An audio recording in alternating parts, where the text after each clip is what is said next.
Hello guys, this is Prem Reddy. Welcome to the day 10 of Bhagavad Gita. అప్పుడే మనం సక్సెస్ఫుల్గా డే 10లోకి వచ్చేసాం. భగవద్గీత మనం స్టార్ట్ చేసి ఈ రోజుకి 10th డే అనమాట. ఈరోజు నేను చెప్పబోయే శ్లోకం భగవద్గీతలోని 2వ అధ్యాయంలో సంఖ్యాయోగంలో 56వ శ్లోకం. ఈరోజు శ్లోకం వచ్చేసరికి దుఃఖే స్వనుద్విగ్న మనః సుఖేషు విగత స్పృహ వీతరాగ భయక్రోధ స్థితధీర్మునిరుచ్యతే.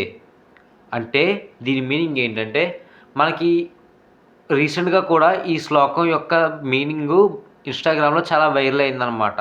దుఃఖములు కలిగినప్పుడు దిగులు చెందనివాడు, సుఖములు కలిగినప్పుడు స్పృహ లేనివాడు, రాగము భయము క్రోధము పోయినవాడు స్థితప్రజ్ఞుడు అని చెప్పబడును.